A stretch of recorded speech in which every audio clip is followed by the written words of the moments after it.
All right, folks, welcome back to the Wally Bob Show. We've got another episode of the Redneckonomics podcast. Today's episode title is Timing the Market versus Time in the Market. All right, so now we're going to go through quick updates from yesterday. If you guys haven't seen yesterday's podcast, I did a short little clip of a story about me becoming a treadmill meme. It's another, thing I can check off my to-do list before I die. So go watch that video, go watch that clip, but I'll give you a short synopsis. I absolutely ate it at the gym on the treadmill yesterday. Absolutely blew it with this hot chick I have a crush on. I was just, look, if I can't even ride a treadmill without getting bucked off, you think this girl's gonna pick a nerd like me? There's all these other gentlemen courting her, I'm sure. She's a beautiful single young lady. But look, boy's gonna get bucked off treadmill. What's he gonna do? But anyways, so I tried to get the video, asked for it today. I don't think I'm going to get it. I even offered 20% royalty, but, I guess them, they got rules. They don't want their stuff on the internet or whatever. Really exciting announcement for today. We have a special guest coming Friday. We're going to actually do real production. We're going to... make it more. I'm trying to get more professional, as I talked about yesterday. And I don't think I dropped a single F-bomb yesterday. My granny, she's been on me about that. She said she ain't going to watch. So now I can call her and say, look, I'm more professional. And also, like, my buddies watch and they got kids. I don't want their, maybe they want to watch with their kids or something. We've also got a celebrity guest coming soon. That'll be announced here. I'll announce it soon. Stay tuned. All right, so today's podcast, timing the market versus time in the market. So, quick synopsis of what that means. Timing the market would be, in a real world example, let's just call it GameStop, right? That would be timing the market. It's very short duration of time with a small, you could go small stock, or you could go all small fund, you could go all kinds of ways, but knowing what time a market segment is going to be good and what time a market segment is going to be bad. There's lots of reasons for that. Then time in the market, for example, investing in the S&P over a 10-year period, you just buy one share of the S&P. I heard an interesting stat the other day.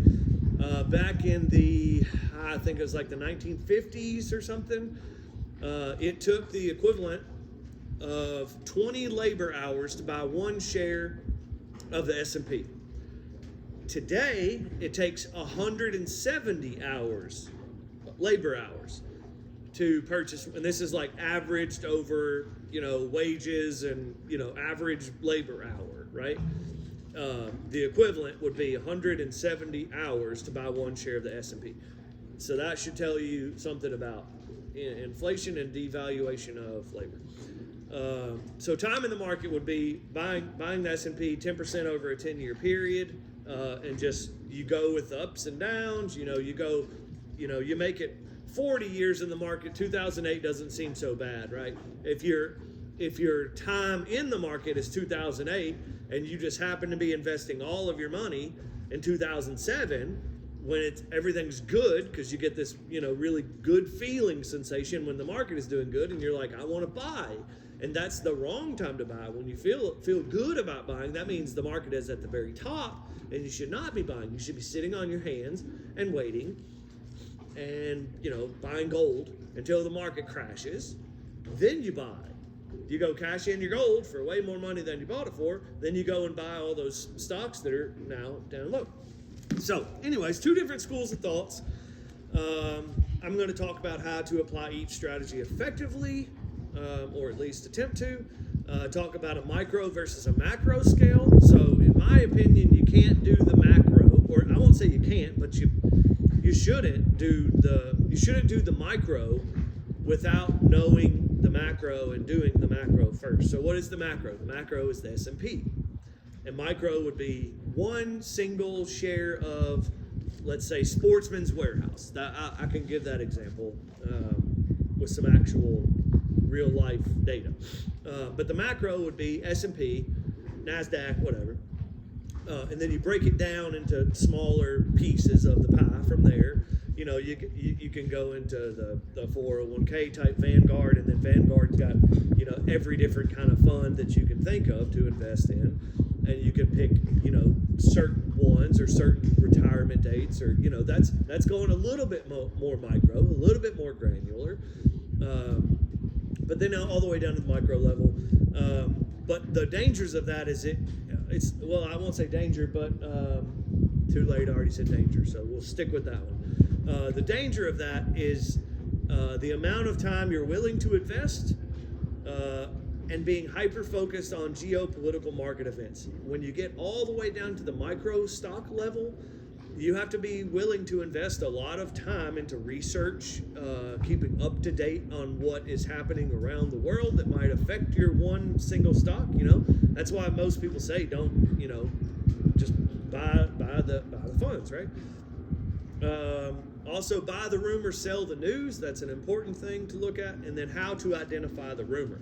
So, easiest example of this, and the best way I can say it, is just listen to what President Trump says every day, where he's going, what he's doing, what he wants to see in the world, and that's your rumor. So just because he goes on TV and says it doesn't mean it's going to be signed into law or that it can be applied. For example, the tariffs, right? But those are rumors. So look at that in the future. I've got a little bit on the media. I might come back to that one. I'm gonna stick on the market topics here, since I was talking about this yesterday. So buy the rumor, sell the news. I'm going to talk a little bit about the effect of tariffs. So yesterday I talked about tariffs being a military tool and a final negotiation tactic before kinetic altercation. So important parts here: final negotiation tactic before, you know, actual declaration of war. Right. This is important. Maybe I'll come back to the Mockingbird media part after that. But a declaration of war is a big thing. So, see, and I'll talk a little bit about time in the market, just for a quick example on this podcast, for example. So timing the market versus time in the market. So my goal, obviously, number one, be more professional. You know, get a better, more professional setup. Have special guests.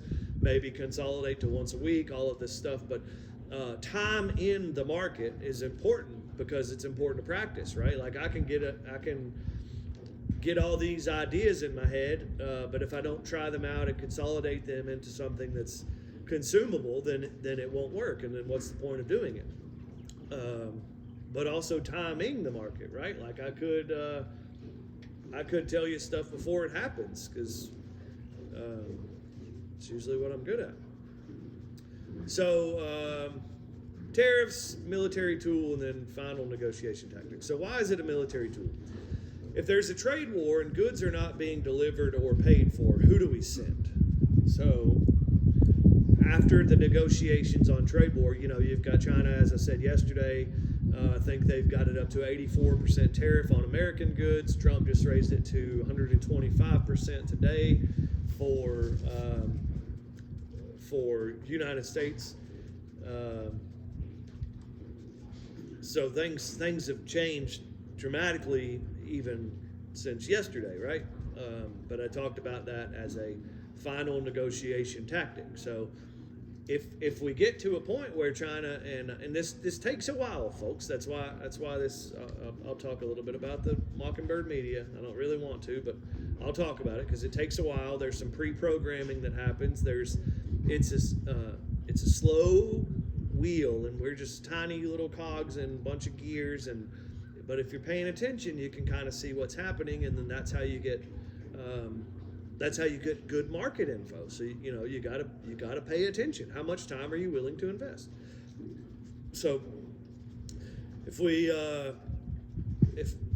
fail on these negotiations, and then we just literally stop shipping goods between each country, I mean, that's what we would come to. And then what happens after that? We start shipping missiles to each other. So I just think it's interesting to be part of historic trade negotiations in real time, like seeing actual, like, pre-war negotiations, like, hey, here's what we want, and then if neither side can come to an agreement, guess what happens, folks?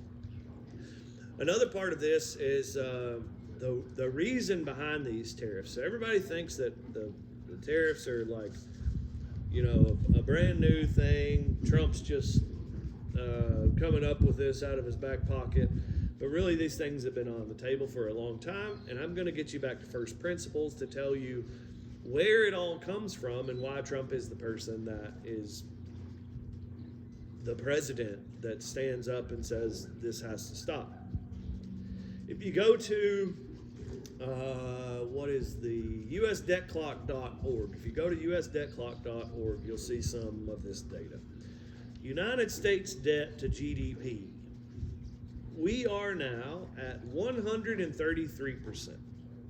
If you go and watch, you can probably just go and type into Chat GPT, at what percent of debt to GDP ratio do most countries default on their debt and or go to war?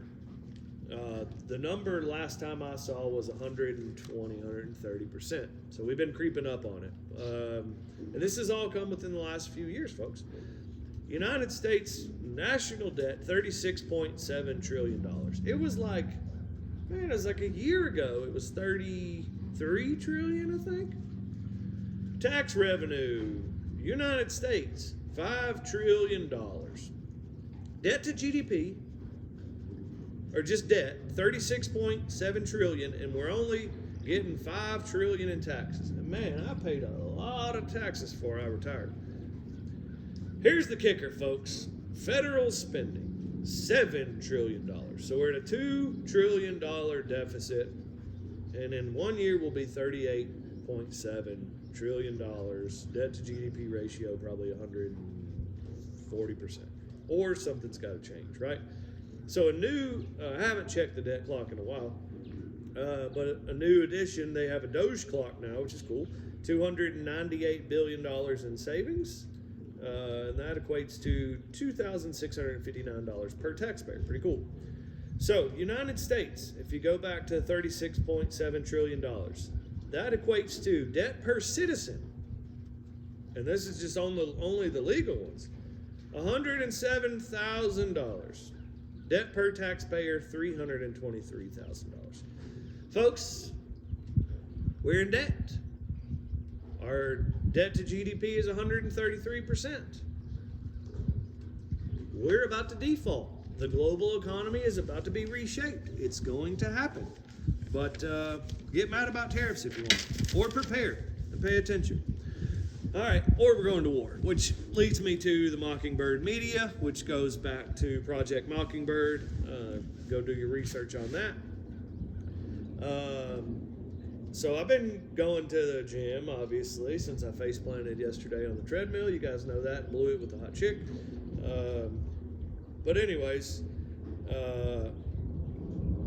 at the gym they have, CNN, Fox News. They got all the news on there. So while I'm either on the bicycle now I'm going to just stick to the bicycle. I'm not going to do on that treadmill anymore. I think it's dangerous. So while I'm sitting there on the bicycle, I can see the news going by, and I can read what's on the screen. That's why I got distracted and fell down, by the way, because I'm paying attention. So, a couple things. Layered news. So if you never watch the news like me, like I don't watch TV, I don't watch the news. That's not where I get my news from. I go straight to the source, as close to the source as I can find, and then I research as much as I can about a topic. Nothing nothing proprietary or professional here. That's just kind of how I do it. So you'll start to, peel back the onion. You start to see the layers of the news, what they're saying, when they release stuff, what they release, and if they want to get rid of something, they do a Friday release, right? End of the day on Friday, big important news story. That's where news goes to die. That's what the media people say. So what I was talking about earlier with the pre-programming of future events or strategies, that's part of the goal and the structure of the media is to tell the public what's kind of coming down the pipe. So just while I've been at the gym this week, these are some of the articles that I've seen. Three that just kind of stuck out to me because I'm at the gym, right? So I'm at the gym, I see the gym stuff. So percent of men that run faster than a horse. So there's some study that they did. There's a certain percent of men that adamantly believe they can run faster than a horse. Either number one, they're stupid, or number two, they've never seen a horse, or number three, they probably live in a big city and they have no idea. So that's one, right? But it's about getting out there and running. It's an exercise thing, right? So then I saw one about the effectiveness of weekend and continuous physical activity, talking about the benefits of getting back in the gym. I see this at the gym. I'm like, cool. Yeah, okay, I'm doing my part. Then the one I see today, number of crunches per age group. So they did a study and they said, how many crunches can you do or should you be able to do? So it's all about, this stuff's all about physical fitness, right? So luckily I think it was like 30 to 40 age range, you only had to do like 30 crunches. Well, I do 500 a day, folks. So I think I'm ahead of the curve there. But anyways, why did this stuff stick out to me? It's all talking about physical fitness. Either number one, there's a couple options here.